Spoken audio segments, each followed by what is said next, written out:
Hello to everyone. Just 1 minute and we will start. I'm launching the live streaming. It's already on. Yeah.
Okay, are we ready? Yes. So I will also record.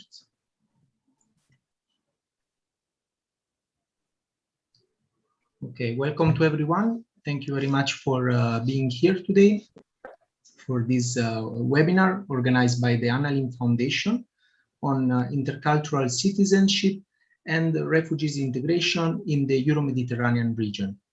So we have the pleasure to have as panelist today Esmeralda Kashari. She's an international trainer and representative of the Analim Foundation Turkey. And Zinab Zidan, she's an academic and intercultural dialogue facilitator and civic educator. So we welcome them and thank them for this session. We will discuss very interesting and prominent topics such as interculturality, how to promote it, which are the main challenges, and then we will discuss on refugees integration in the Euro-Mediterranean countries and which are the challenges that can be addressed by intercultural citizenship. So we have a lot to discuss. I leave the floor to Esmeralda, our expert. Thank you very much again for organizing this session. Thank you very much, Yakup, for the intro, and thank you very much to everyone for having joined us today. Welcome officially, and as you may have also read in our post when we shared the activity, but also as Yakup mentioned, this activity will be focused on intercultural citizenship education and in the context of refugees integration, especially in the Euromed region. Me and my colleague Zinab, we had the luck, I would say, to be one of the few participants of the training of trainers, an activity, a training provided by the Analim Foundation and delivered by 3 professional trainers. And in this regard, this event of today, it's also a follow-up of this training. So allow me to start this event today by asking to each of you to introduce yourself, to say your name, the city that you are currently living in, and to share one interesting element. It could be interesting, funny, or significant element of interculturality, as I said, in a city that you are currently living in. So we can start with Mariana. Hi everyone, nice to meet you. My name is Mariana and I'm from North Macedonia. And currently I'm living in Blatec. It's a village close to the Bulgarian border. And what did you say, Esmeralda? One element of interculturality, of diversity in your in the place where you are currently living in. One element. Okay, I can say that it's the people who live around here. We have Turks and Albanian people and some Bulgarians also. It's diverse intercultural. Thank you. We can continue with the trio, Francesca, Lorenzo, Federico. Hello, hi. Can you hear us? Hear me? Okay. So I'm Francesca. I'm from Italy, but currently living in Ankara, in Turkey. And so that is a really difficult question, Esmeralda. But okay, for this city, one thing that I really enjoy, and one of the reasons that why I love this city is that there is a really intercultural environment. And I feel this because I'm a volunteer. So for example, for the first time, I met people from Bosnia and Herzegovina. I've never met before, but it happened in Turkey. And so it's like a mix of cultures. Also for example, in the street, you can, for me, interculturality is also the way of you express yourself. With also clothes, for example. So I noticed that I can go around dressed as I do in Sardinia, and also there are people that don't dress like this, and but it's a good element, I think. Thank you, Francesca. Hi everyone, I'm Lorenzo. I'm from Italy too. I'm now actually I'm in Ankara, but only for the next week, and then I will come back in Italy. In Italy, I live in Trieste, and an element of intercultural elements that is in my city is that there are lots of different places of worships. Of different worships. So there are, of course, lots of churches, but also Catholic churches, but also Orthodox and Greek Orthodox and Serbian Orthodox, and also the second biggest synagogue of Europe. And so there are lots of different places when everyone can find his own worship. Thank you. Hi everyone, I am Federico. I am also from Italy. As Lorenzo, I am here in Ankara just for this week. I've been here for 5 weeks, and then I'm coming back to my city, that it's Rome. And so about Rome, I think since it's the capital of Italy, of course, there's much multiculturality. I mean, not only from international perspective, but also from Italian, because also in Italy we have a lot of diversity, and it's really cool. And I experience a lot of multiculturality because my university course is for international students, and like 50% is made of people from everywhere in the world. And so it's been amazing for me to experience this. And there actually Rome there's plenty of internationals if you know where to find them. And I always enjoy speaking with them. Thank you very much. Please, let's keep it a bit short when we describe the interculturality. I know there is a lot of to talk. We will speak later. So just your name, city, and 2-3 elements if you want. Hilal, please, can you be next? Yes, sure. Hi, everyone. My name is Hilal. I'm from Germany. I live near Frankfurt, in a small city called Darmstadt, and Darmstadt is a very multicultural and intercultural city. Actually, we have many organizations which are trying to help migrants, especially, or people from different ethnicities, and they are trying to do some activities with them to build up the inclusion and integration in Germany. Thank you, Hilal. Esra. Hi everyone, I'm Nazra from Turkey. I'm 18 years old. I am a volunteer, and I'm living currently in Ankara. And I think there's a lot of multi-cultural stuff in Ankara. Like there's a lot of students from other country and also the other cities in the Turkey. So I think this is the best elements in Ankara. Thank you. Thank you. Ikram. Hi everyone, especially Esmeralda. My name is Ikram. I'm from Spain, but originally from Morocco. And right now I'm living in Ankara because I work as a volunteer with System and Generation. Thank you. Gabriele. Hello. You are Hi. next in my boxes. So we are introducing ourselves. Say your name, the city where you are currently living, and one element of interculturality of the city. Okay. Of intercultural of the city. Interesting. Okay. I'm Gabriele. I'm from Italy. But I'm living in Turkey. But now I'm in Italy in holiday. And what can I say? Now you ask me this question. I think the square. I mean the square in the sense that often, like also the open market are placed in the middle of the city where people is connected.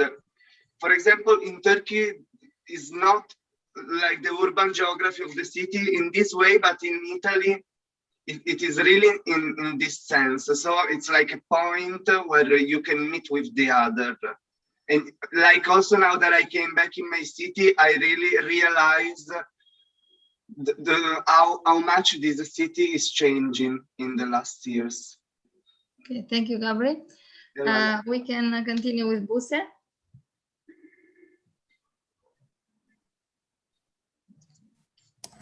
Hi everyone, I am Buse. I am from Turkey and I live in Ankara, like Esra, and I agree with what Ezra said. Thank you. Mary, can you be next one, please? Let's go really quick now. Hello, everyone. Mary here, connected from Albania, and currently I'm on vacations, and I'm connected from my hometown.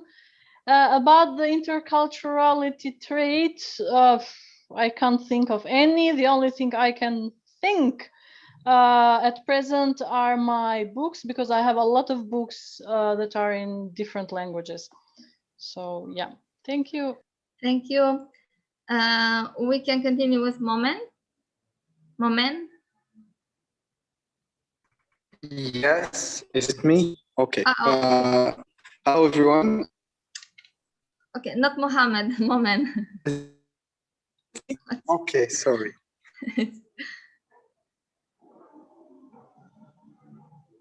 We cannot hear you. Please unmute yourself. Yeah, sorry.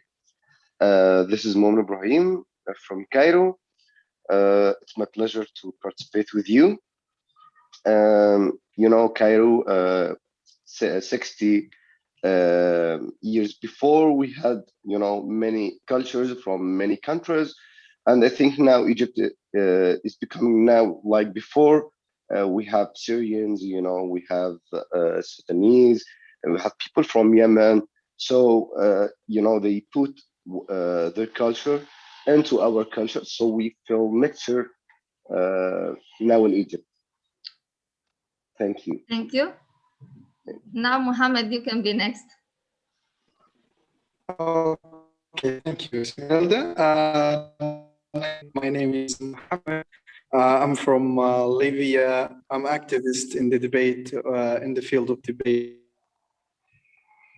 Yes, I'm very okay with the answers.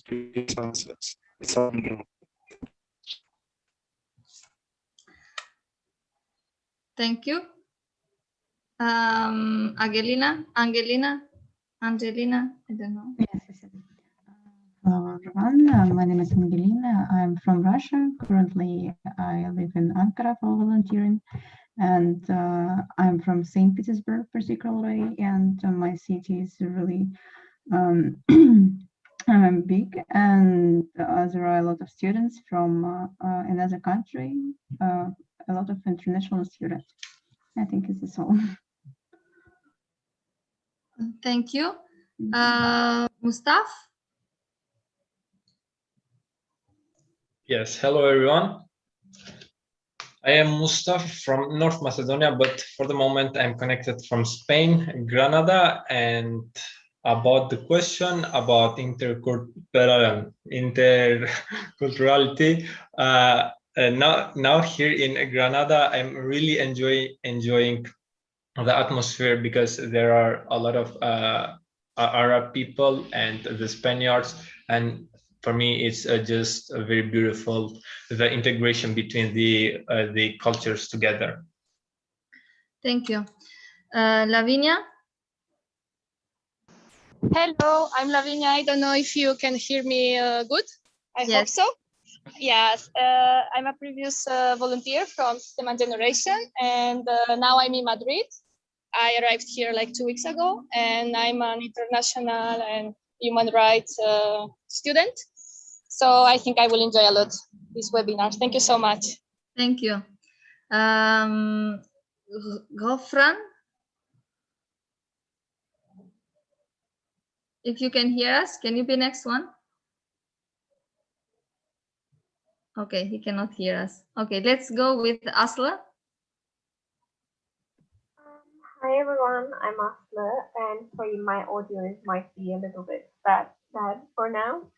I also live in Ankara as a student, like Esra and Buse, and I believe Ankara to be a very rich cultural, in the cultural wise, just like Esra said, and maybe because it's the capital, I don't know, it might have also some other reasons, but yeah, that's it. Thank you. I don't know who mine is. Yeah, yes, Swed. Azeez. Hello, my name is Azeez. I'm from Tunisia. I'm volunteer with Isaac. I've been here like 1 month and a half. That's it. Like I'm doing my master in integrated quality security environment management. It's my first time that I am in Ankara. Thank you. Thank you very much. Yakup? Hello to everyone. My name is Yakup. I work at System and Generation based in Ankara. It's a cultural NGO. And about Ankara, okay, I've noticed that people smoke a lot, Turkish people. Something about intercultural, like, is that something I've never seen. It's usual to smoke before sport. I don't know, in Italy it's kind of forbidden to do, but here before football match everyone smokes. Thank you. Thank you. Okay, and Zina?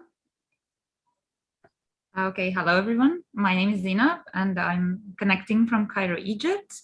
Well, I got many special things in Cairo as well, because Cairo is so diverse and different than other Egyptian cities.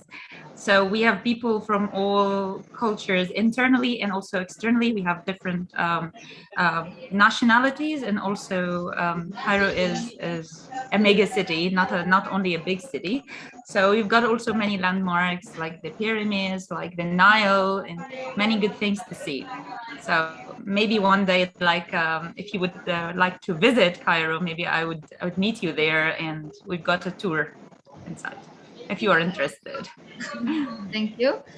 Okay, so I will also share mine. So I'm connected from Tirana, and I'm living in Tirana now. Lavinia, can you please unmute yourself? Mute yourself. Yeah, one element. Well, Albania used to be pretty homogeneous country, but yeah, it has changed lately. And one thing that I noticed, it's kind of funny, but yeah, it's everywhere. I would say the names of the bars and the restaurant, it's crazy. You barely find in Tirana especially. I mean, because in other cities it's different. Like you barely find names in Albanian. They are very Italian, in English, whatever. So somehow reflecting even the countries where people have been living in, and when they come back, they open their businesses and they put these names. And yeah. Okay, so it took us longer than predicted, the introduction part, but it's okay. Before starting, I want to say that this session will be pretty interactive, so be prepared to give us your comments and feedbacks when me and Zainab will be asking questions. So probably many of you are familiar with the concepts and topic of intercultural citizenship, education, diversity, interculturality, but maybe some are more, some are less. So we would like to get you some more familiar with these topics, and why not to dive more in this area. It is not new, or it's not something new now, let's say, and it's widely acknowledged that multicultural societies have become kind of norm in modern world at the global level. And of course, the Euro-Mediterranean region cannot make an exception to this. And at this point, I want to clarify. We're also discussing this with Zina to clarify what the Euro-Mediterranean region encompasses, because sometimes people have different perceptions, and they link it only with a few countries that are near the Mediterranean Sea. But no, the Euro-Mediterranean region is wider than this. It includes the whole European countries, the southwestern Asia, and also the northern part of the Maghreb countries in the northern Africa. So it's quite big and diverse region. So at this point, actually, what it just popped into my mind is I wanted to ask you, but really briefly, when you hear about the Euro-Mediterranean region, what pops into your mind, especially when we speak in terms of social or cultural aspect of the Euro-Mediterranean region? With 2-3 words, what comes into your mind?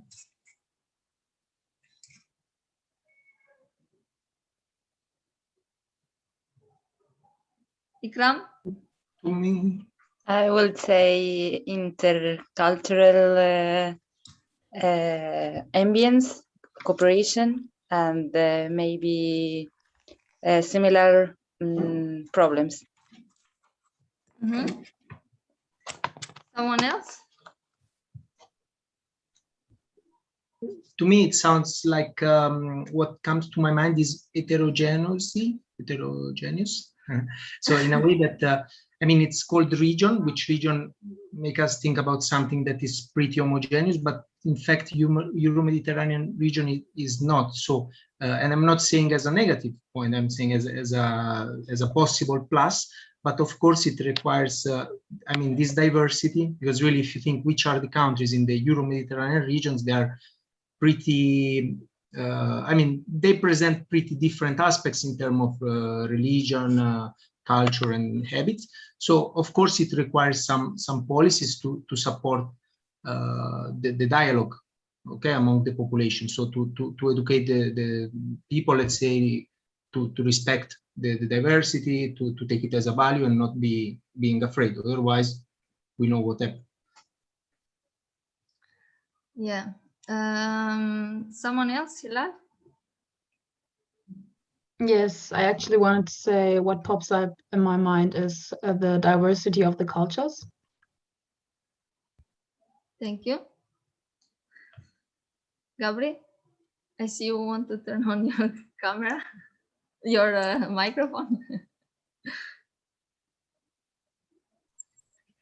No, yeah, me too. As Yakup was mentioning, I really think that the Mediterranean region has a lot of intrinsic differences, and also like the Mediterranean, I really think in a certain sense, like we separate like the continent of Africa, Europe, and going to Middle East Asia, but at the end there are a lot of more similarity instead that is really important also to preserve. And also like the Mediterranean, especially in the last year, became really something that make us think also to all the migration and what happened. So it's important to understand in a properly way all the dynamics of all these kind of little regions that are connected with the Mediterranean Sea in a certain sense. Thank you. Someone else want to share?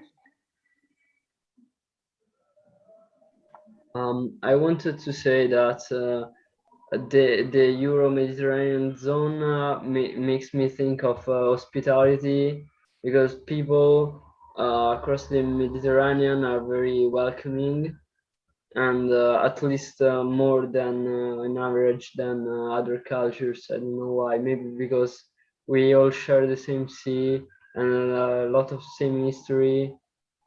And yeah, this. Thank you. Someone else? Okay, so as some of you also mentioned, it's obviously that the Euro-Mediterranean region is characterized by diversity, but I want to say that understanding diversity in the Euro-Mediterranean region is sometimes challenging and complex because of its current situation in the region in terms of differences, but also similarities between inhabitants and cultures and countries around the Euro-Mediterranean region. Both these realities, like when we face similarities but also differences, are interconnected with each other. It is because also we have experienced and we have witnessed, let's say, the large waves of refugees and migration as a result of this current situation in the Mediterranean region, for which my colleague Xena will talk a bit later. This happened also because the Euro-Mediterranean region has been, and it's still, a crossroad of civilizations and cultures, because it is placed in a very strategic, let's say, geographic position between Africa, Europe, and Asia, an area, as I mentioned, that has known historically waves of migration from south to north, or vice versa, which as a result has or as a consequence, let's say, has nourished the cultural of the culture of the countries, because if people migrate from one place to another, they also bring with them their culture, their traditions, their customs. So it's inevitable to the diversity in the Mediterranean region. But at the same time, it has also been sometimes fueled, let's say, discrimination among inhabitants in the Euro-Mediterranean region. So coming again, the diversity is an essential component in the Euro-Mediterranean region and the Euro-Mediterranean societies. But living in diversity and in this intercultural environment, let's say, it's not an easy fact. So it is why it is necessary to find out, or to push us to explore some ways for building a culture of peace. So at this point, intercultural education becomes the basis for diversity management, if I would call it like this, in a context of cultural heterogeneity and organizing this kind of educational activities, which aim to help citizens understand themselves first, their culture, then to be able to understand others. Because it is also, when we have spoken in other webinars on intercultural dialogue, it is very, and I would emphasize it always, that it's important for people to understand first their own culture.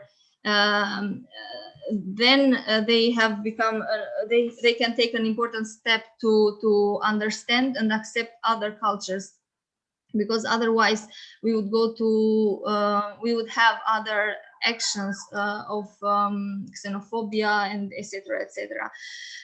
So as I said, intercultural education, it's important to make citizens understand and become, let's say, responsible citizens, and to understand this otherness as an important aspect, let's say, in this intercultural society. I also would like to continue by saying that the interculturality of cultures, it's a lot of terms, clearly reflects the need to transcend the diversity which divides, and to accept or promote one diversity that is cohesive, and it's understandable for the members of the society. So this is clearly what intercultural citizenship education implies, and in order to help its citizens to become more aware, to engage them more in dialogue, in exchange, and to set aside the actions of discrimination or hostility. So intercultural citizenship education relies upon conciliating multiple identities and context, and engaging its individuals in intercultural dialogue. When we also speak about in the context of diverse society, probably many of you also have heard about the fluid citizenship, or citizenship without borders. So it's your personal opinion, speaking about this fluid citizenship, or citizenship without borders, what do you think? Is it a good thing? Is it a bad thing? Do you think that it's might create in the future kind of identity crisis among citizens? So people might not have this sense of belonging to one country. Or someone wants to share? Franci? So I don't know if I'm going to reply to your question straight, but while you were talking, I was thinking that it's really important to carry on intercultural education, civic education, so that also when we perceive that there is a difference inside the society, we don't perceive as a threat. Because the main problem is that I think that one of the most important problem is that people can think that, okay, where is my identity now? Like welcoming, for example, other people from another with another background, different traditions. Okay, where does like your identity stop and might begin, and all this exchange that might be, let's say, dangerous. So it's really fascinating, the idea of fluid citizenship. But at the same time, really, we need, I think that we need to raise awareness that the dialogue doesn't mean that we are losing something, but we are adding something. Thank you, Francesca. Someone else who wants to share?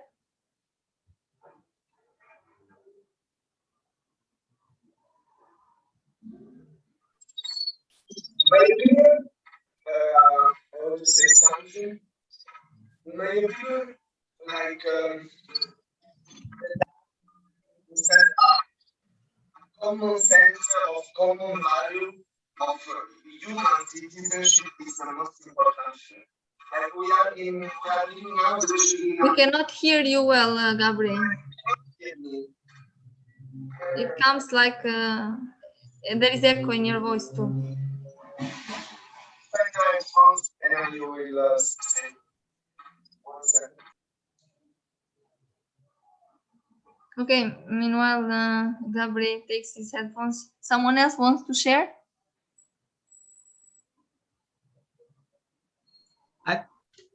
My opinion, can I say so? I don't think it will go to lead to any identity crisis. If we are educated to be, what I want to say is like it's fine in my opinion to be and somehow proud, let's say, to be proud of your culture and so on, but we should educate not to go into fanatism. You know, that's the problem. I don't see anything wrong when I see someone who express, you know, high love for his or her country and culture and habits and so on, but we should be aware that anyway now there are no borders. I mean, it's not when I think about multicultural societies, it's not even a choice anymore. I mean, they are multicultural societies. It's not that we can stop the migration flows. We cannot even with the policy. So it's not a choice anymore. So I just think that yeah, we should know our roots and so on, and we can be somehow, I don't know how to say, not proud. It sounds a bit negative, but somehow being aware and valorize our culture, but without going into fanatism. So respecting also the cultures of the others, respecting the cultural diversity. Also because at the end, I mean, all our cultures are mixed at the end. It's not that we really have, I mean, in the Euro-Mediterranean region, it's not that we really have some pure culture, you know. So we are always mixing, and especially in the era of globalization. So what is my identity, your identity? I don't, you know, it's a mix, let's say. So in my opinion, it does not lead to identity crisis, but there must be some, I don't know, some educational policies behind. This will be important. Thank you, Jacopo. Gabri? Can I say something like very quickly? Okay. Yes. I always put myself as an example for this kind of questions. First of all, as I said before, I'm from Morocco, but I was raised in Spain. For example, for me, the citizenship is not like, it's not going to lead to a identity crisis, because for me, I always try to like take it to the legal part. But for example, Morocco and Spain for me are like so similar, like in the culture, for example, the weather, the hospitality of the people, how they act. Even I must say that, for example, Morocco and Spain are more closer than Spain and Finland, for example, for me. So in this case, I think that it's not about identity, like my life in Morocco and in Spain, it's the life that made me who I am. And I don't think that living in another country gonna lead you to identity crisis or anything like that. At least it's my example. Thank you, Ikram. We go with Gabriele. Okay. No, I wanted to say that also, like in my opinion, like the dialogue, the interculturality is a plus, because also as Jacopo was saying, like the identity is not something like static. It's a lot of different things that create our identities. So in my opinion, like instead it's important through this kind of process of mix of culture, like to create a new kind of society. And in my opinion, it's not about losing our identity, because also like the idea of national country, it's an historical, it's something historical, the state as a nation that have developed in Europe. And after this idea, like, so it's different also when we speak about nation, but also like in a nation, there can be minority, different culture, different languages. So in my opinion, it's important to always protect a lot of all the aspects of different culture, like can be a local language. Like there are studies that are saying that we are losing a lot of dialect and languages in the world. So in my opinion, these are the aspects that instead we should try to protect, but as a plus and not as something that can divide us more. Thank you, Gabriele, for your valuable intervention. So staying in this concept of multicultural societies, fluid citizenship, intercultural citizenship education, it's seen often as a tool for living together and acting within a diverse world and within a region which is very diverse, such as the Euro-Mediterranean region. So in this regard, intercultural citizenship education, it's more connected or related to educating people to become more responsible citizens who are capable in contributing in this diverse society, and by, let's say, avoiding this fanatic, or I would say even extreme actions. And so in other words, the specificity of intercultural citizenship education, it refers to these learning processes in which allows people to gain more knowledge about their culture, other cultures, and leads to more openness in the society and to more dialogue. Now I would like to give the floor to my dear colleague Xena, so she can continue connecting what we are speaking, but mostly related to the migration and how intercultural citizenship education can, let's say, foster in a positive sense and can smoothen this process of integration. Dear? Thank you so much, Esmeralda. So, and thank you so much all for sharing your perspectives about identity crisis, about diversity, and about interculturality. And now let's have an activity on this. I would love to ask you if you could share, or if you could describe yourself in 5 words, 5 aspects that can refer to your identity. You can write it down with you in a paper, or you can share it on a chat box for me. And then we move later with that. So describe 5 aspects that refers to your identity in 5 words. So could you do this? You have just write it down on a piece of paper, and then we will return back to you at the time of reflection. Okay. If you're done, just raise your hand like this, or do, okay. Or maybe you can share those 5 aspects on the chat box. I'm the only one who is allowed to see the chat box. So, yeah. You can write it down on the chat box. Xena, could you kindly repeat what are the 5 points about? Okay, let me write the question on the chat box. Thank you. Just a second.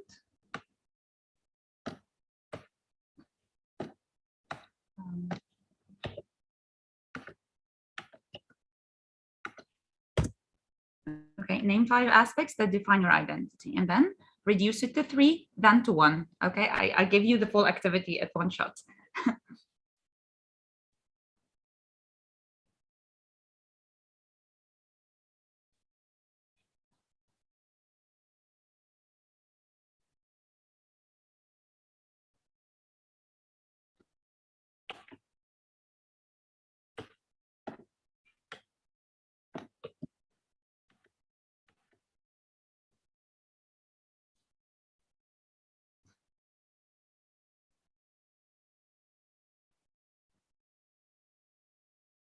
So are you done? If you're done, just like do like that, or do like that. Maybe do like that. Okay, Yakup is done. Esmeralda is done. Okay.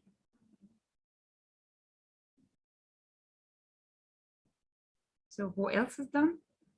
Okay, now time for sharing. Or like to give 1 more minute.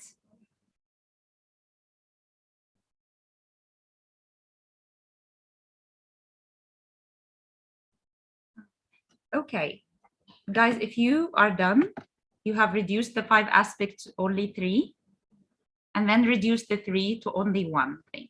So describe your identity in 1 word.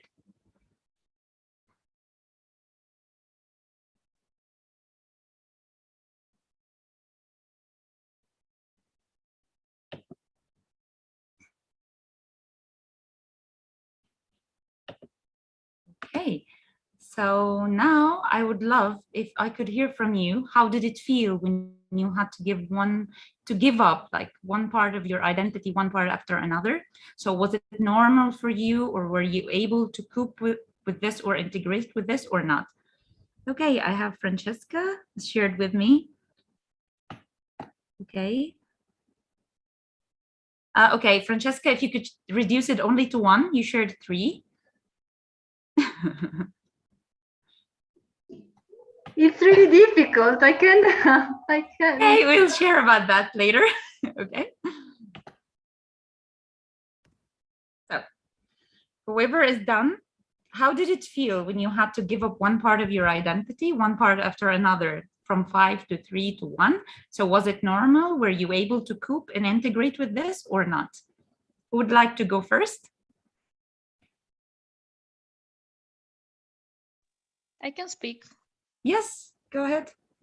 Okay, like for me, it wasn't that difficult this time because I already did kind of these things before, and but I always like trying to put like at the end, keep that aspect that for me, like I don't know if in English is this word, like englobe more aspects, not put like just like specific things, maybe one that can after like describe or justify like other ones.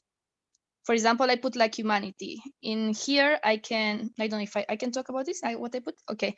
And in here, I can put like, okay, I have my failures. I also like what is human. For me, it's also like being emphatic, caring about each other's, having like my values, also like a tradition. So for me, in this aspect, like I can globe more than one. But yeah, it's difficult sometimes, like to summarize or to put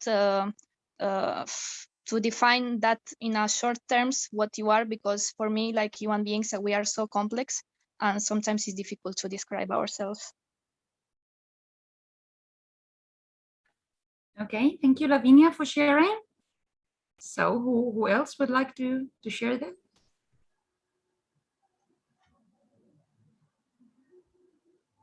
Who would like to share this? Share if someone is not willing to. Go ahead. So shall I say only the one that I kept for the end? You are free to share. Okay, so yeah, it was frustrating, of course, because there are many elements that construct our identity, and like constraining it only to one, it's a bit frustrating. But yeah, the element that remained, the last one, was the language. I say the language because from where I'm from, like in Albania, language is our language is very much part of our identity. So among other things which were also important, I had to go with the language, and it's something that in my personal choice, I would say, on my personal preference, it's something that we should take care on, and it's something that really can distinguish us. Not this because we are speaking about interculturality and diversity, but as Yakup was mentioning, it's something to preserve our cultural values and things. In the Albanian context, I would say that preserving our language, it's something important that I consider important. Thank you so much, Esmeralda. So we have the language, humanity. So who else? For me, Gabri, please, I will go after. Go, Gabri. Okay. No, I wanted just to say, because when you ask the general question, I start to think about some characteristics that I can feel that can define me. And also I realize something that sometimes also, especially when maybe there is something that make us suffer, make us, we need to conquer, like imagine, like maybe be a part of a minority. Sometimes this can become aspect that for us, maybe if there is not a context of kind of repression, we could live, maybe we don't realize this as a trait of our identity because it's the normal. Okay, so sometimes instead when maybe there is a context of repression for a lot of different kind of, for example, minority that we can be part of, this maybe can make us feel in a stronger way this sense of identity.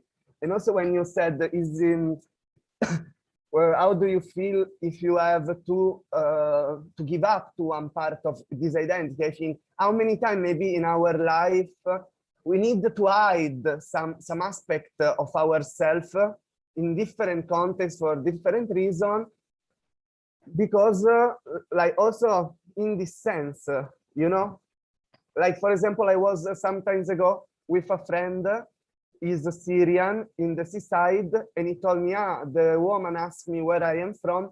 If she will ask me again, I will say Tunisia, because I don't want to that they start to ask me how Syria here. So, but it's interesting, like this, in my opinion, because after, like, you know, there is some characteristics that maybe are more perceived from the other than for us. That's so, like there are characteristics that make us remember always that that they are part of our identity. Yeah, thank you so much, Gabriele, and especially the part when you said that you have to hide parts of your identity in terms of the context you're in. So life drives you to do things out of your way.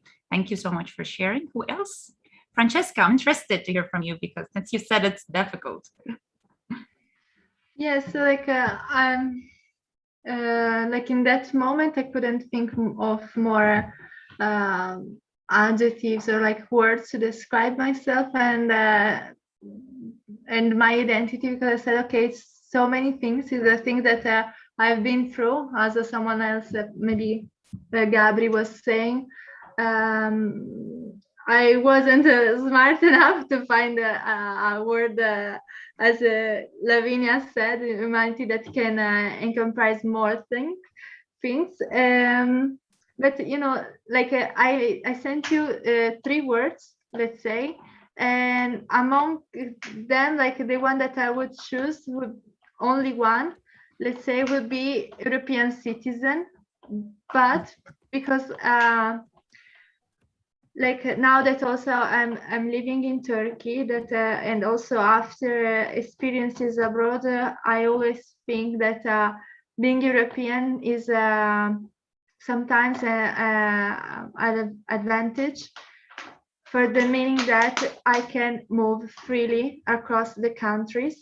I can have access to education. I can have better opportunities compared maybe in other countries. So I always used to say I'm lucky because I was born in the, let's say, lucky part of the world.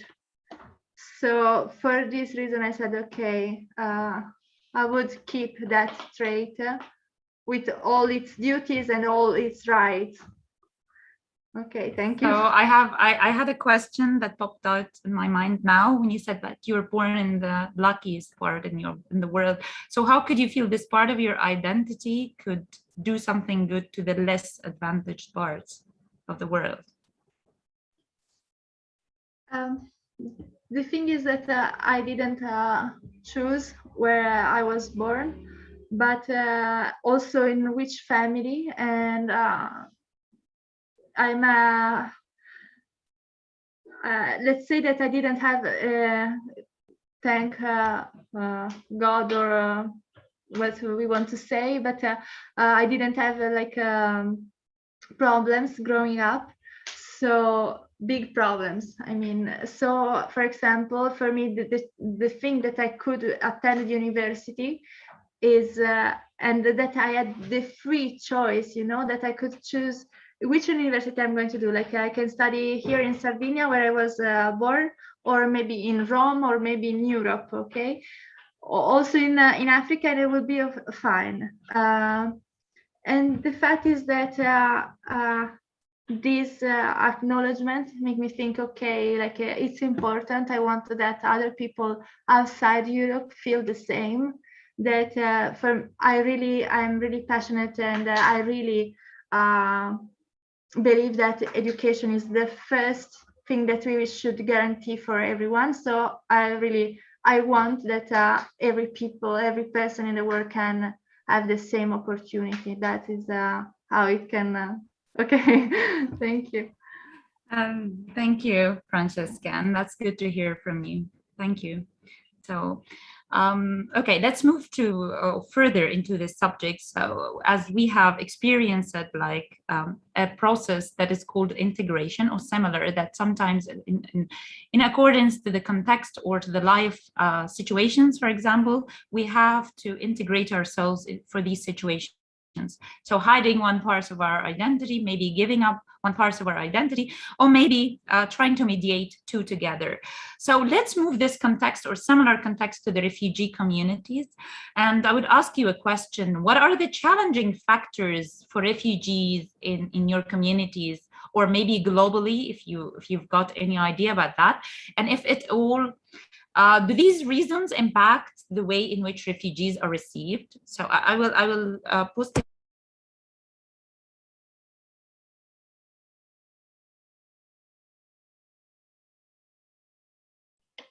Nab, you are muted. Oh my God, sorry. So again, we'll move the context of, as we have mentioned, as I was talking, we were talking about situations that might drive us at under one circumstance or another to integrate ourselves in accordance with the situation, maybe to hide one part of our identity, maybe to acquire an extra part of another identity in order to cope with society, culture, and so on. So if we would move this context to refugees, those people who were forcibly moved to another country, or maybe moved to another country and forced to move to a third country. So what are the challenging factors for refugees in your community or globally, if you have an insight on that? And how, if at all, do these reasons impact the way which refugees are received? So in terms of integration, for example, circumstances that drove them to be there and so on, I'm interested to hear from you. Okay, maybe I can start. So as I said before, I live in Germany, and we had a lot of refugees coming in 2015 from Syria, especially to Germany. And what I can say is that in Germany, most of the refugees are facing racism, discrimination, all kind of these stuff. But what I experienced is that the refugees, even if they're like here in Germany since 2015, for those people who are living in Germany before or have been living here forever, they still have the status of refugees. So I have a lot of friends who were refugees coming from Syria in 2015. They're now working here in Germany, they're living on their own, but they're still faced like or looked at as refugees. So they don't get the full integration in Germany. So the German people, or not only German people, but people who are living in Germany since, I don't know, a lot of years, they're still talking to them as refugees. And that was actually kind of, it's actually kind of sad, because as I said, I have a friend, and he once told me, like with tears in his eyes, he said, yeah, Hilal, I'm not a refugee anymore, but the people are still referring to me as a refugee. And it's very hard for them. It's really, really hard. They're facing many discrimination stuff and racism, and they're still, as I said, mentioned as refugees and not people who came here, who flee from war or whatever. and who are now building their own lives here. So yeah, they don't get the chance to feel integration. That's very sad, actually. Yeah. Okay, thank you, Hilal. So remember as well, you guys could ask each other's questions as well. So you can go in an open discussion for others. So if any of you interested to ask some of the participants questions, feel free to take up the mic and take the space.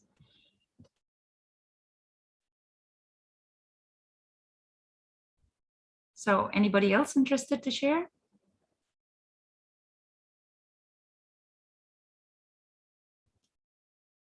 Okay, Lavinia, I think you shared something on the chat. If you would like to go out loud and share them.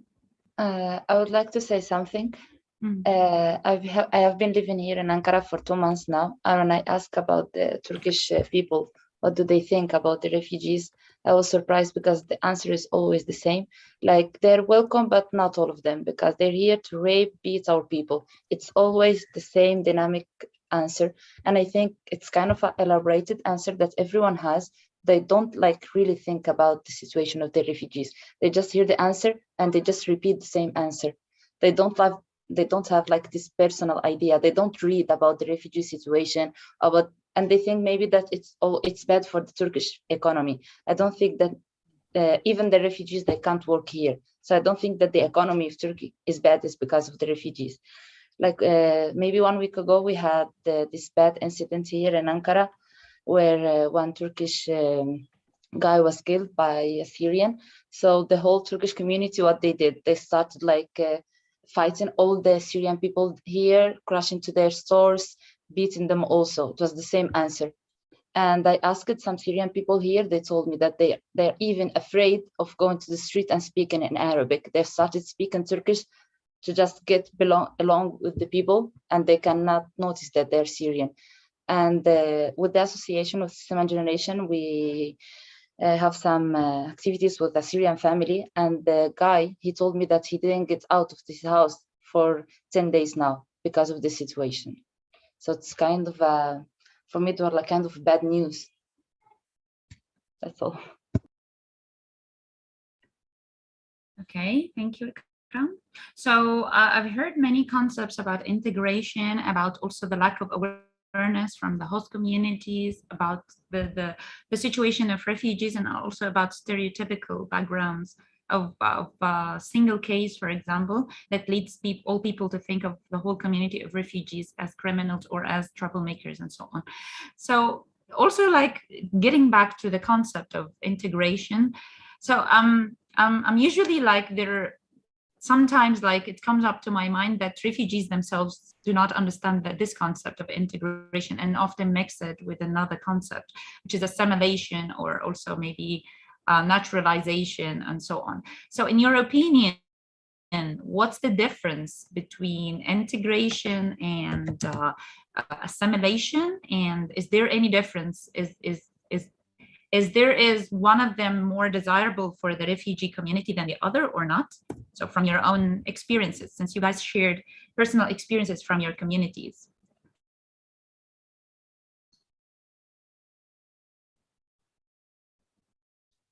Yes, according to me, there is a difference between, of course, integration and assimilation. Of course, the difference is that in assimilation, you try not only to get involved in your own community, the people that come from another community, from another country, and so on, but you try also to change their own identity and to make them part of your own identity. I think that at least in Italy there is not, for example, as I know, also neither assimilation or integration work very well, because there are lots of I don't know, in the cities, for example, it's very common to find some places that are populated only from people that came from only a certain country, and it it's bad for the integration, and it could create some kind of a crash between the different, of course, of the people that lived there before and the people that are arrived, because of course there are if you live only with the people of your country, you for example, you tend to speak only your own language, and you don't improve the language of the country where you are now, and so it's bad for the integration with the other. So it's in Italy, as I know, is that the situation in lots of cities. Can I add something? Of course. And now that for what Lorenzo said, and I know that is not my my role, but I would like if I can to ask one question that. For what I've seen also in the university, for example, in the city where I studied, there were a lot of people from Africa, but they tend, for example, to stay in the canteen. We were all eating together and like with friends. But usually, people from Africa, they stay by their own, and they didn't want to. Let's say, sit with other from other nationalities, let's say. Have you seen the same? Have you experienced the same? And why do you think that that happened? Sorry if I can, but. No, that's very much a good question. So I would leave it to the public here, or to the participants here, maybe if they have gotten insights. So do you think it's a good idea for also refugee communities to separate themselves and to segregate themselves from the host community or from other people all around? Would that lead to something, or what are the impacts, for example, on both communities, the host and the refugee communities? So at my university, we have many international students, especially coming from India. And they're also, like Francesca said, they're also always like in their own groups with other Indian people. And I actually asked them once why it is like that, because I love talking to every person in the world. And one girl told me that it's for them easier because most of the German students can't speak English very well, and she told me that they don't have much cultural differences. So it's actually the same with Turkish and German people. Like, I'm born and raised in Germany, but I'm Turkish. It's a lot easier for me to talk to Turkish people or people who are coming from African countries or from Middle Eastern, whatever, than talk to German people, because the cultural differences between Turkish and German culture is much more and much bigger than the differences between African countries and the Turkish culture. So I think that's the reason, maybe. And answering your question, Zainab, I think it's not so good actually, because I mean, maybe they don't feel quite well, or they don't feel like they're. I think it was Francesca's idea, so yeah, we should thank her so much. So yeah, I don't know. I think it would be better to communicate with the people from the host country, but yeah, maybe that's one of the reasons why they're always together.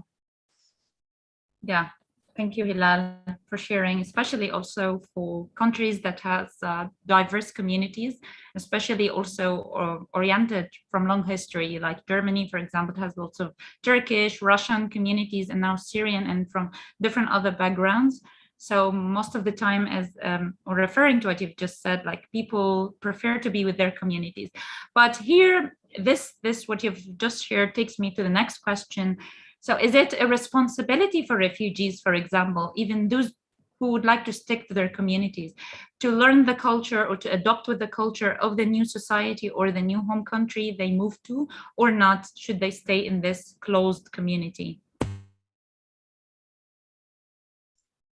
I think it's not can I reply? Yeah, can I go? I mean, I think it's not necessarily a responsibility in a way that a refugee is protected by international law, and he or she didn't choose to move. So if someone is coming to Turkey as a refugee, not necessarily this person really was willing to move, but she or he was forced to. And it's not, let's say, I wouldn't say it's a responsibility, but of course, if there are the conditions, if there are programs, because okay, they say refugees should learn Turkish. Okay, do we have programs to teach Turkish to refugees? There are some, but maybe some are not very effective and so on. But then I think if there are the resources and there are the programs, of course, it will make their life much easier. So it's not that they need to change their identity. It doesn't mean that. But of course, if you're forced to move, nevertheless, I mean, you are in another country, and if you don't try to adapt a bit in the context, it will be very difficult to be in somehow included, to be socially accepted. So even this is not just for refugees, I think for every migrant. But at the same time, I wouldn't say it should be a constraint, let's say, because anyway, again, we are speaking about a person who moved, or a group of persons who moved without any choice. Thank you. Okay, thank you, Yakup. So you think it's not an obligation on them because they moved involuntarily. So we have Muhammad. Muhammad, please.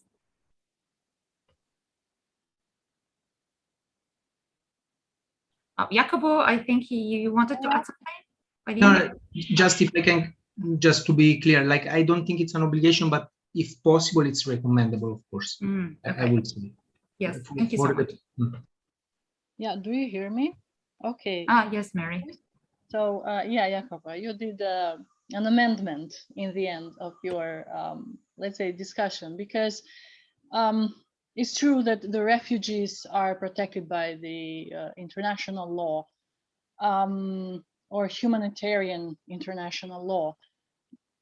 However, you know, whether you were forced or not, you know, at the very moment that you, or let's say your foot steps into another country, or in another country, or to another culture, then you have to give the minimum of the effort, you know, let's say the baseline of the effort to try to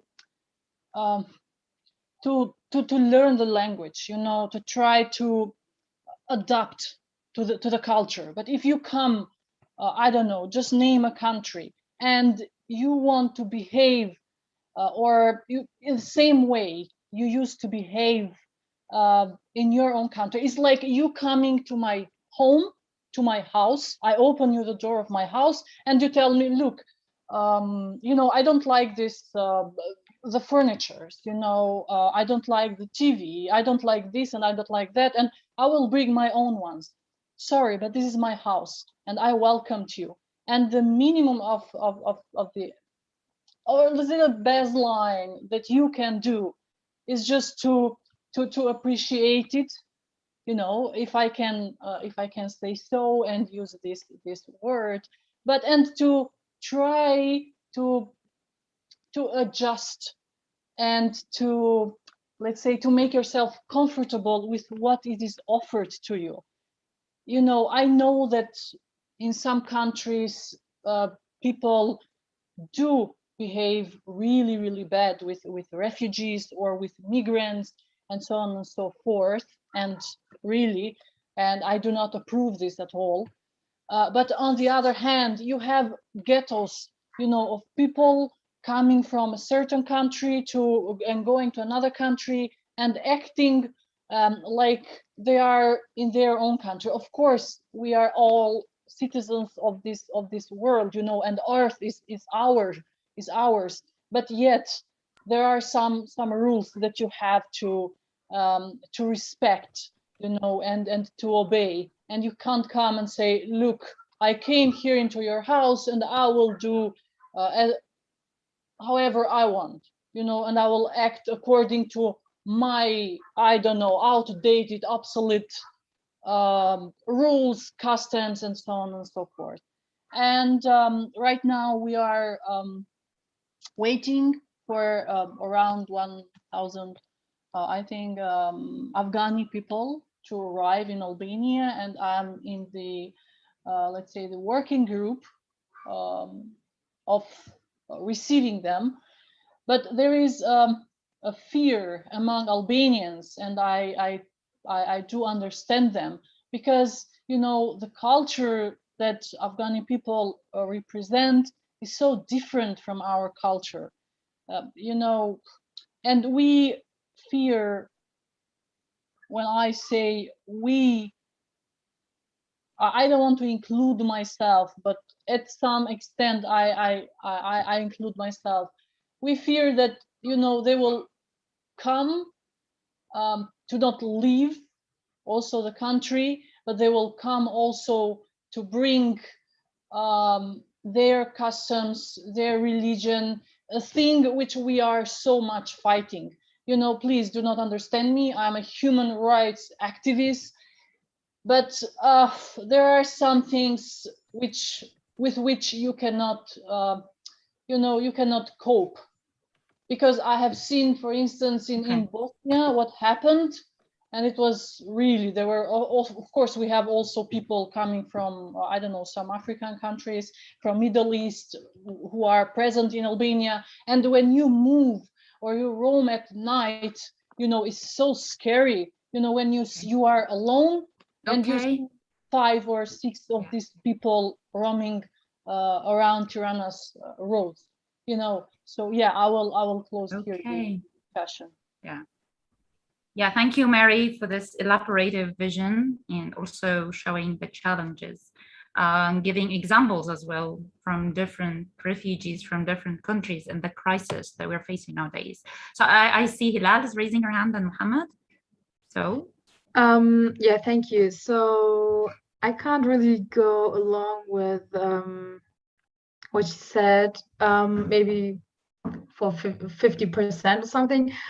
But the other 50%, I have to say that it's the task of the government actually to try to integrate them. And I can give an example for Germany. Again, that in Germany, when we had the first refugees coming in, or all of the refugees coming in 2015, we had a system. So they came and they were all going through German language classes. They needed to learn German. And then they got permission to stay here. And then they got permission to go to school. Then they got permission to work. And they really, really tried to integrate them into the German society. So I know that a lot of Turkish people in Turkey are against Syrian people, like one of you said, that they're against Syrian refugees. And they're always saying like, yeah, they're so bad and blah, blah, blah. And I'm always trying to tell them that it's the task of the government, of the Turkish government, that they didn't do a good job in integrating Syrian refugees. So I don't know the system in Turkey. I don't know if there are Turkish classes they need to go, or are they just offering them they can if they want to go there, or I don't know how it is in Turkey, but in Germany we had the system. They needed to learn the rules, the laws, the language. They needed to. They were like forced to. So and afterwards they got permission to live here, to stay here. They got permission to work, as I said. So it's very, very easy to say that the refugees have a different culture and that it's bad, blah, blah, blah. It's so easy to say that. And also like in the media, we always see, like they do it in Germany all the time. Like in media, I don't know, people from Afghanistan raped a girl. So everyone thinks, okay, people from Afghanistan are so bad, blah, blah, blah. It's so easy, but German people are also doing that, but they are not mentioned in the media. So it's very, very easy to go against the minority of people in a country when it's actually not like that. So I always say that it's the task of the government to integrate those people, and that if you have something against refugees, then your country failed to integrate them.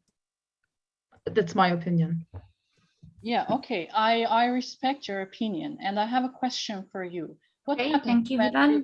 Are you Pardon? I beg your pardon? Okay, Mary.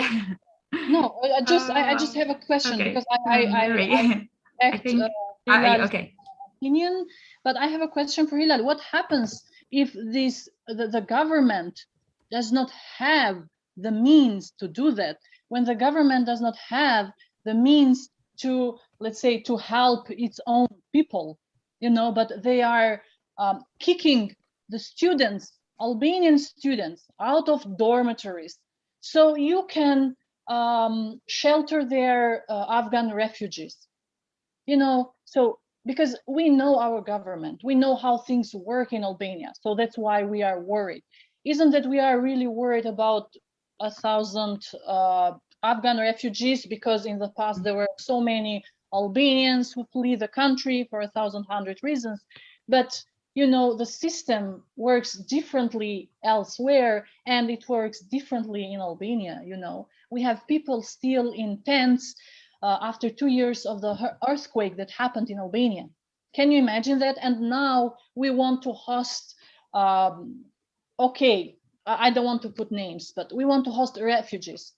Sorry, you can't do that. You have so many children who are out of education system. You have so many people who are unemployed. You know, there are so many problems that our government has to solve.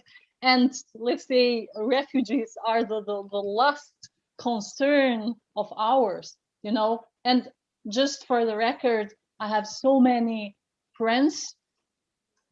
For 6-7 years, I have been roaming around Europe, living in different countries, and I know so many people, and I have so many friends. You can name them. It doesn't matter the country, but all over the world, you know. So, but still, because we know the government, we know how the system works. This is where the, let's say, the fear arises, but it's not the problem of the refugees itself. So yeah, thank you. Okay, thank you, Yeah, Mary. definitely. So I have Francesca. I would jump a little. Yes, go on. Definitely, I agree with 100% or 1,000,000% with what Mary says. The things cannot be applicable the same way in different countries as whatever Mary said, but there are even more. Stand 100%. You cannot kick out the students from the dormitory to put the refugees. I mean, you are making them, let's say, what's the name? The pastre, Mary, homeless. So it's like it's crazy, and there is a one entire village that is living in tents since the earthquakes. You don't have the capacities to do this. I mean, we have hosted, I think we are among the few that we hosted thousands of Hebrews, like Jewish, during the Holocaust in Albania, to save their lives and so on. But I mean, you have to be a bit realistic. So after this, yeah, I'm sorry who is raising the hands. We have to move on for the case studies. Thank you. Yeah. Yakup, okay, or who is the host? Can you make the yeah, but yes, I am the host now. Okay, so let's make the breakout rooms and we can discuss there also. Whoever wanted to speak, Mohammed. Okay, let's move to breakout room where you can get exposed to some case studies, read more about refugees, and then if you've got also any points, you can discuss it together in the groups. So 10 minutes, right, Esmeralda? Okay, yes. 7 minutes, sorry.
Oh, guys, you haven't assigned to a breakout room? Okay, let me see. Isra, you haven't moved yet. Isra, you are in room 2. For Azeez, you are in room 2. Isra in room 1. No, I'm sorry. Isra, you should join, I guess.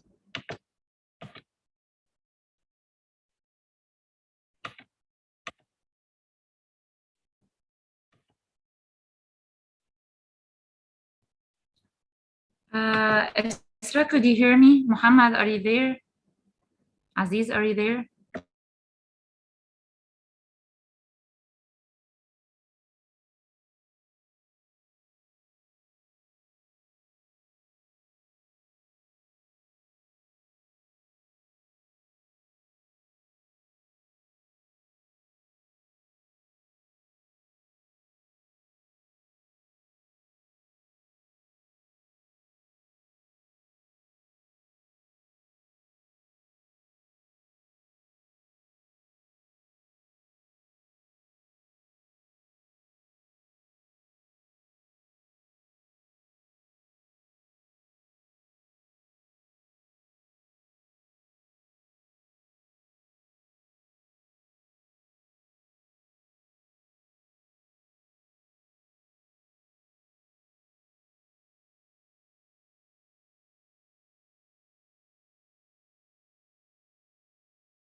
Zainab, could you please? Yes, Muhammad, I don't know. You were not. You were supposed to join. I think you're supposed to join room 2.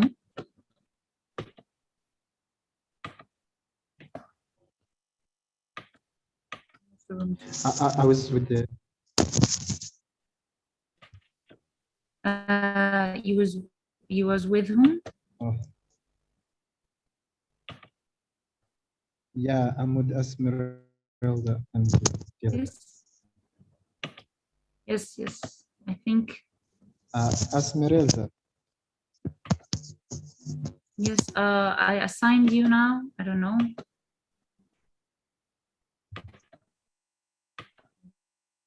You should join. You should join now.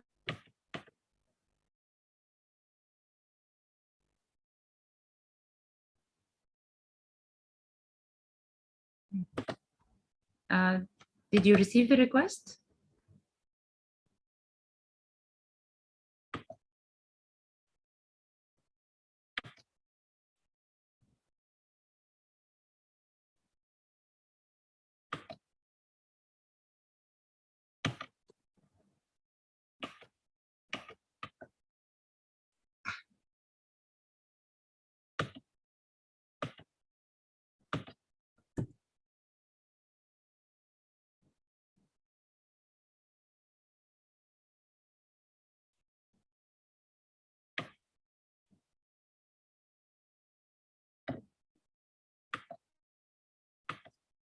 I don't know, Muhammad. Do you have any idea how to? Muhammad, can you hear me?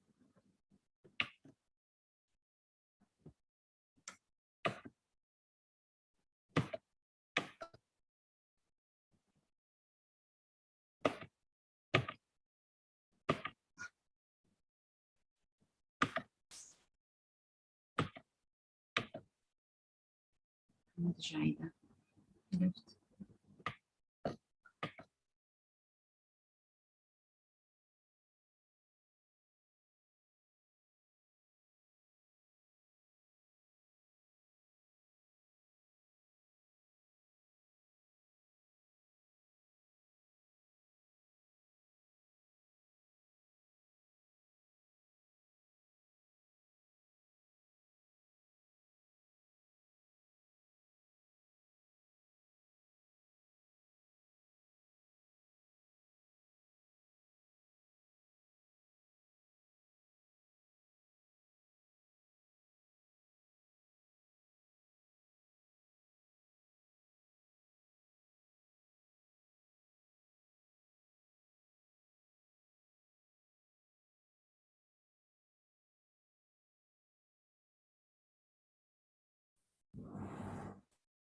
Oh.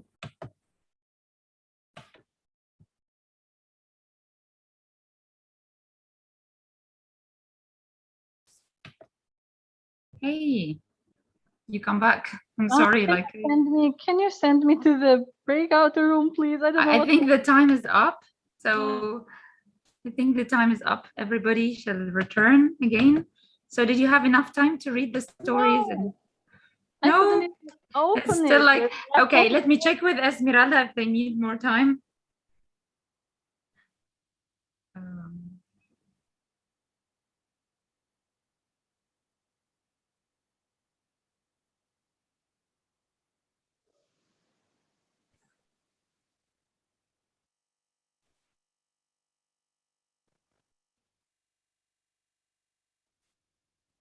So welcome back, guys.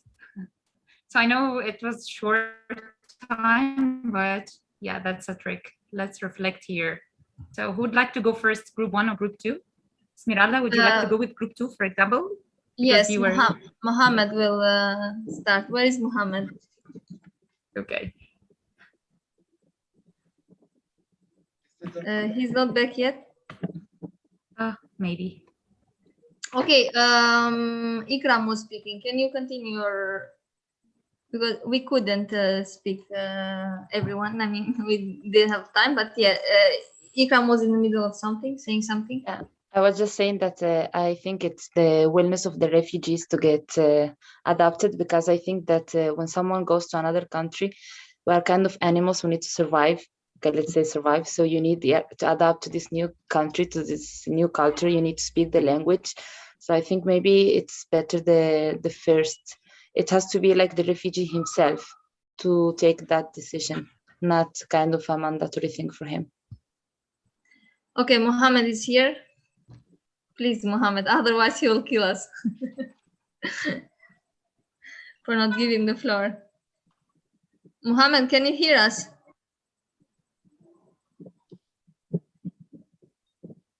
Hello? Okay. He cannot hear us, or I don't know. Yeah, actually, we couldn't discuss both questions in our group. Mohammed, are you here now? He wanted to share something. Yes, I'm here. Please. Yeah. Hello. We can hear you. I want to share. Yes. Yeah. I want to share something about that. Yeah. I didn't understand you. Go ahead. We can hear you.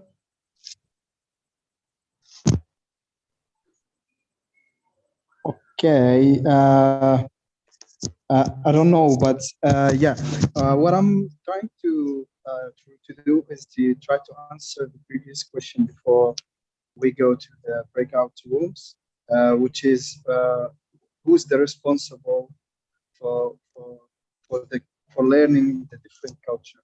Is it the responsible for refugee, or is it not responsible for them? What I believe, like Hilal is saying, that the refugee, the government are the responsible for. Hello. Okay, I'm audible. So we can hear you, Mohammed. Oh, that's really good, because I was thinking that I'm speaking to myself. Okay, so as I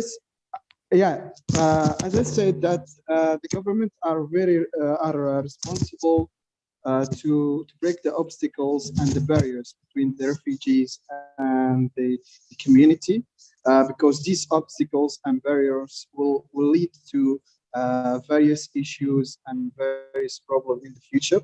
And yeah, it will lead certainly to some racism, and it will produce a gap in the community. So I believe it's first of all, it's a responsibility for government, and also there's a responsibility for refugees to understand the culture they are in, to understand and to adopt mutual understanding the new environment. That's what I want to talk about in the previous question. I don't have nothing else to add.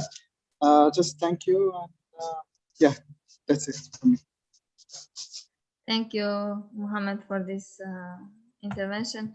Yeah, I mean, Gabriele also shared his point of view, but let's not repeat again, I would say. So we can go to hear some opinions from the first group. Xena? Okay, who would like to go from the first group? I can go. Okay, Yakup. We are the first. I don't know if we're, yeah, I guess you are the first group. Okay. So yeah, we didn't have so much time to discuss, but what we said is that we link global citizenship with having no boundaries, and like especially Federico was saying, like not prioritize, let's say, your national culture over the others. So there is some form of relativism, let's say. So if you're a global citizen, you know that the world is different. There are different cultures, religions, and so on. So you are open to differences, let's say. Although, yeah, I can just add, in my opinion, this is a very good point. At the same time, we should not always accept. So for me, relativism, it's cool, but to some extent, because until it doesn't become a violation of the willingness of people, let's say. No, in some cases, I think it's also our responsibility or our right to disagree with certain cultures, habits, and features. We discussed very briefly about the language, yeah, we all agree that language is a very key factor for the integration of the refugees. But again, I think we also mostly share the opinion that was expressed by Hilal, that there should be, of course, programs. I mean, it's also the responsibility of the hosting country in providing some services in this regard, because we cannot expect otherwise the best results in this regard. And also, okay, sorry if I speak, this is about instead about me. Also, I would agree with what Ikram said, in a way that still I stand for my idea that it's much recommendable for a refugee to learn the language, but at the same time, I don't think it should be anything like mandatory. We can't impose this, because again, it's not someone who is coming for an Erasmus exchange or for some, I mean, it's someone that is coming from a war with a trauma, with a family left behind. So I don't think we have the right to impose this. But these, I mean, the language, but also any other possible cultural aspects. You know, I cannot expect someone who is coming as a refugee to integrate in the same way we eat, we do things, we pray, and so on. So again, we should respect. But it's much different, again, in my opinion, if there is a free choice behind. If I decide to move to Spain and then I start complaining about Spain, I don't know, okay, that's a bit my problem. I decide to go there. But when someone is really constrained to leave, I don't think it's our right to impose anything, but we should definitely facilitate the integration process, because it will make the life much easier for the people, for the refugees. Yeah, sorry, we didn't have too much time, and so that's it. No, at all. But I was wondering if you had a look, the whole group, on the case study and how the guy from Iraq had started his life in Finland, but whenever like he started to find people hosting them, showing hospitality and so on, who could he could move on through his own life step by step, and he could move on like to integrate by the end. And he had a reflection. So I also just wonder if you could answer the questions or see any relativism or relation between these questions and the case study that you have just read. So I'm interested to hear from the group also. To hear from the group. I reply super briefly, then I would like to leave also my teammates to possibly reply if they want. So I think, yes, we link this case with our answers, because in fact, this was the case of a guy from Iraq that was at some point asylum seeker in Finland. And he understood that by by doing his best to integrate, he could be part of the society, he could be included, he could be even is seen as a normal human being. So his dignity, his respect, he earned everything. So I definitely agree in this process, because I know it works like that. It's the same in Turkey, in Italy, everywhere, I think. When you see someone that tries his best or her best to integrate, of course, it's easier to accept the person. But at the same time, I think, yeah, if someone do not want, because maybe he's in a country that do not represent his or her personal beliefs for certain aspect, I don't think we have any rights to impose to a refugee, to an asylum seeker. So yeah, in this case of this guy, it's a good it's a good case. It's like a good practice, let's say. And in the case that he had many programs, he said the Finnish government were offering a lot of internship, language courses. But so if there are good resources, I think it's a very good practice, but not sure if it always replicable, let's say. Maybe if we have time, I don't know if my teammates would like to add something. Yes, of course. Go ahead. If anybody from group 1 wants to add something. Yes.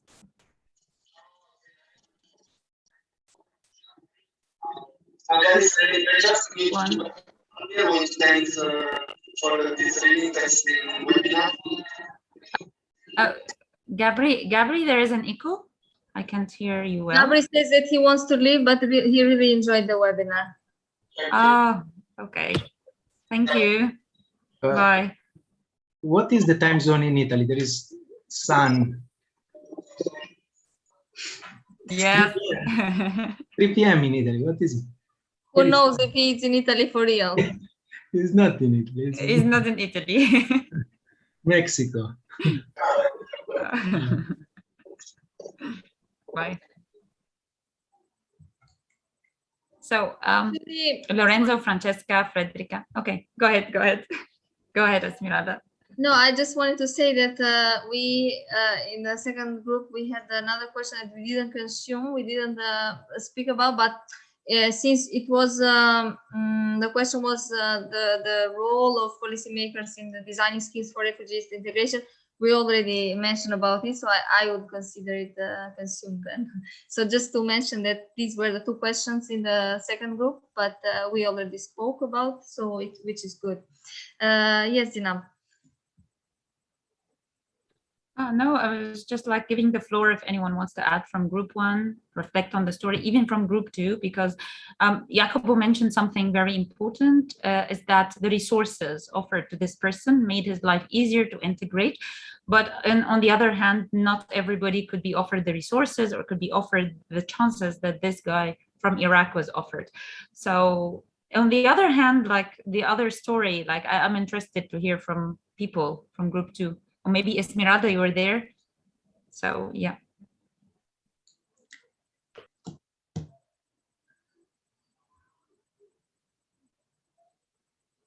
So, I think we, in the second group, we almost all of us spoke.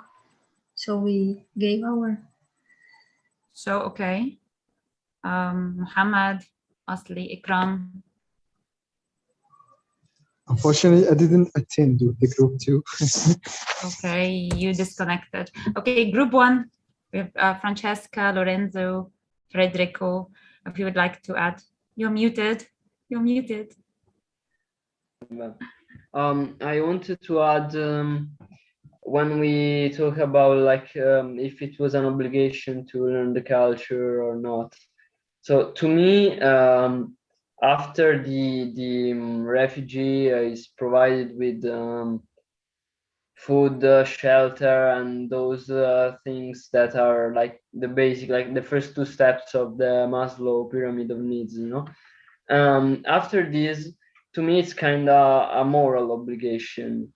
I mean, that's a person would earn a bit my respect. I mean, I have a respect for every person. Like, to me, you need to respect, to give the bare minimum respect to all people, just because they are humans, you know.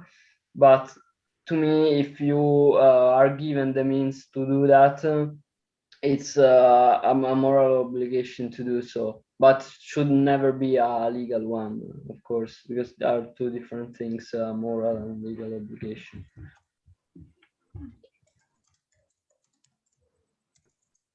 Okay, thank you so much, Lorenzo.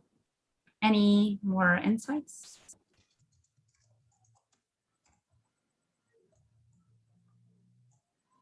Okay, Esmeralda, if you've got any reflection?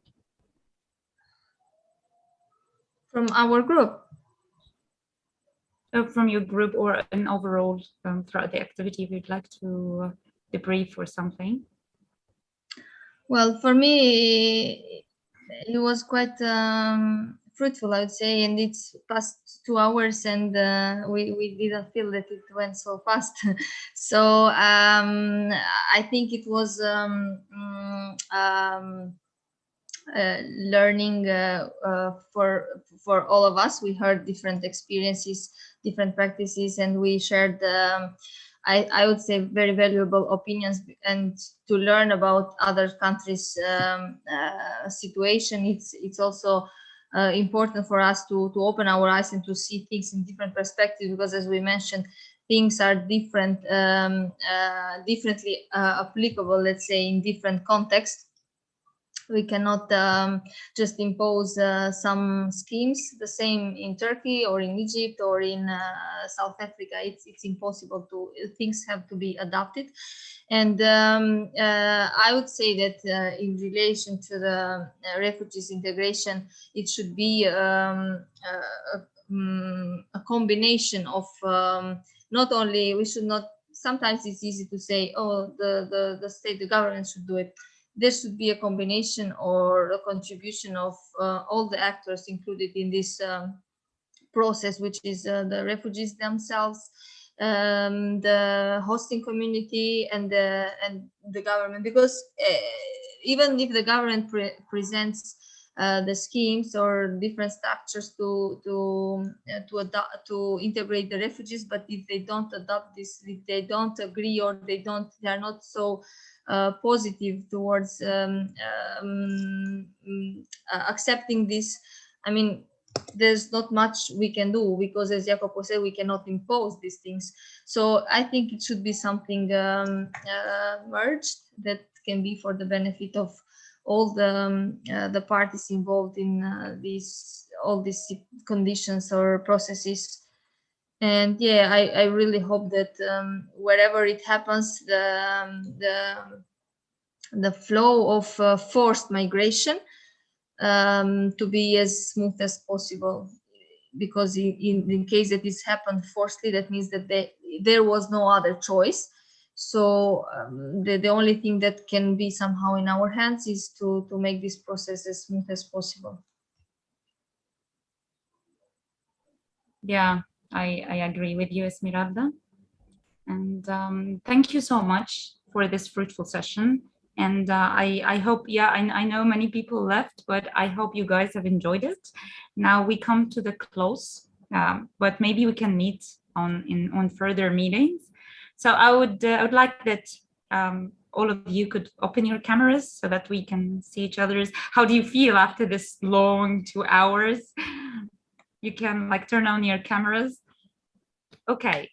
Now I would like to ask you, each one of you, if you can describe this session in 3 words, only 3 words. Whoever takes up this space and say their 3 words, please nominate who comes after you. So who would like to go first? 3 words. Describe the session in 3 words. Okay, I can go first. Okay, go ahead. So I would say, oh, I had that in my mind, now I forgot. Okay, so interesting, fun, and interactive. And I nominate Yakup. Thank you. I also wrote down interesting. I would say successful, because it was also good. I think we achieved the aims. And I was also thinking interactive, but you said already, let me think something else. It was useful. I think for all of us, it's something we should speak much more often. are topics that are very, very important. So it's nice to have some opportunities. I mean, in general, we should speak much more. Okay, I nominate Hilal. Thank you. So I think I would say I'm diverse, joyful, and the word education. I think a lot of people need to be educated more on the topic of refugees. And yeah, it's a very, very important topic nowadays, especially. So Francesca and the boys. Okay, so we will say one per each like a person. as a group, as a team. 9 words. 9 words. Okay, I will go first. So I will say informative, interactive, and I don't know how to say, but that opens your mind. Yeah. Mind blowing. Okay, thank you. Okay, so they turn. Okay, I would go with also interactive, of course, different perspective, and the third one. It doesn't come to my mind. Sorry. Well, okay. Nice. Informative, eye-opening. Great. Who goes after you? Moment. Okay, thank you. Different cultures, language, but we are with the same hopes, feelings. Actually, it's great to hear that from you. You have a passionate towards refugees and to help them. Thank you, and I hope you all the better next day. Thank you. Who will you nominate? Oh, sorry.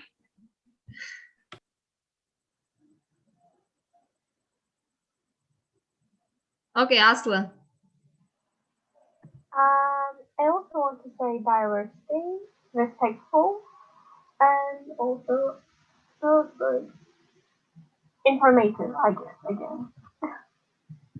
And I nominate Ikram. I would say multicultural, Euro-Mediterranean, because it's true, and Nimi thought about analytical and educational. Yeah. Okay, who do you nominate? I'm nominated. He's the last one, I guess.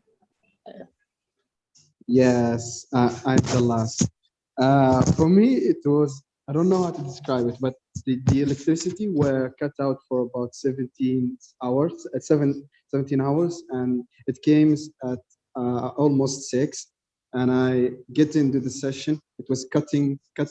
So for me, it was really nice at the moment that I attend, and it was difficult to cover. But I hope the next time, or I don't know what I can hope for. Just yeah, just nice to see you. Or thank you for the small laughs and small enjoyable time with you. Thank you. Thank you, everyone. So we can conclude now. Thank you so much, Mohammed. And we also love to have you, even. Yeah. Yes. I'll leave the final remarks for you, Esmeralda. No, I would just thank everyone for their for being here, for their valuable contribution, and it was very nice to learn from you all and to share all these 2 hours together. Thank you very much. Thank you. Have a good evening. Thank you. Thank you. Goodbye. Bye. Goodbye. Goodbye.